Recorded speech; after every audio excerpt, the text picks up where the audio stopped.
जब देश आजाद हुआ तब भारत की आबादी 40 करोड़ थी और अंग्रेजों की संख्या मात्र 50,000 लगभग। आजादी देने के बाद लगभग एक वर्ष में सभी अंग्रेज चले गए थे, केवल एंग्लो इंडियन रह गए थे। ध्यान देने वाली बात यह है कि कभी भी अंग्रेज भारत में 1 लाख नहीं रहे। अब सोचो हमारे तथाकथित समाज के अगुआ कितने बड़े नालायक थे। ये अगुआ बहुत ज्यादा स्वार्थी थे। 0.40 करोड़ में से 30-35 करोड़ शूद्रों को पीढ़ी दर पीढ़ी गुलाम बनाए रखने के लिए शिक्षा व धन से वंचित करके रखे हुए थे।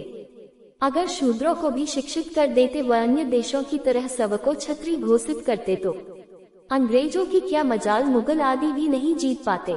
आज की तरह भारत हमेशा मजबूत रहता और किसी विदेशी का कभी गुलाम नहीं बनता। ब्रिटिश साम्राज्य के शासनकाल में अंग्रेज ने भारत को लूटने के अलावा कई तत्व छोड़े। यहाँ कुछ मुख्य छोड़े गए तत्वों की सूची है। 1. सांस्कृतिक और धार्मिक धरोहर। अंग्रेजों ने भारतीय सांस्कृतिक और धार्मिक धरोहरों के प्रति अपमान स्थापना की। वे ऐतिहासिक स्थलों, मंदिरों और स्मारकों को लूटे और नष्ट कर दिया। 2. आर्थिक संपदा। अंग्रेजों ने भारत की आर्थिक संपदा को बर्बाद किया और लूटा। वे भारतीय वाणिज्यिक प्रणाली को तबाह करने के लिए करोड़ों रुपए लूटे और उद्योगों को नष्ट कर दिया। 3. वैज्ञानिक और तकनीकी ज्ञान। अंग्रेजों ने वैज्ञानिक और तकनीकी ज्ञान को उपेक्षा की और भारतीय उद्योगों और विज्ञान क्षेत्र की प्रगति को रोक दिया। 4. राजनीतिक और सामाजिक व्यवस्था। अंग्रेजों ने भारतीय राजनीतिक और सामाजिक व्यवस्था को अधीन रखा और अपनी उच्चतम शासन पदाधिकारियों को भारत में सत्ता का प्रबंधन करने की अनुमति दी। 5. विद्या और शिक्षा। अंग्रेजों ने भारतीय शिक्षा प्रणाली को व्यवस्थित रूप से नष्ट किया और विद्यार्थियों को अंग्रेजी शिक्षा के अनुरूप पढ़ाया। द्वितीय विश्व युद्ध की समाप्ति के उपरांत राष्ट्रीय अंतर्राष्ट्रीय परिस्थितियों के दबाव में इंग्लैंड की सरकार को अपने उपनिवेशों को अंततः मुक्त करने का निर्णय लेना पड़ा। अमेरिका भी इसके लिए दबाव बना रहा था। जान माल का भारी नुकसान उठाकर मित्र राष्ट्रों की जीत हुई थी और उन्हें अपने राष्ट्रीय निर्माण कार्य पर ध्यान देना था।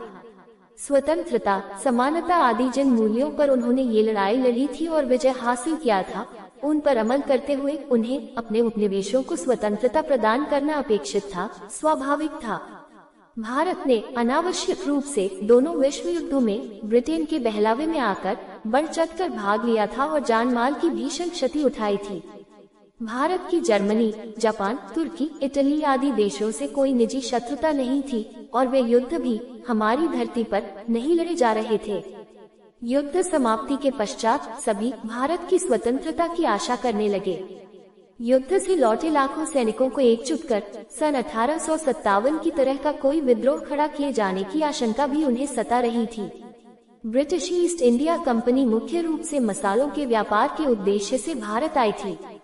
इसके अलावा वे रेशम, कपास, नील, चाय और अफीम का भी व्यापार करते थे। 20 मई 1498 को वास्को डी गामा के कालीकट आगमन से यूरोप से पूर्वी एशिया तक का समुद्री मार्ग खुल गया था।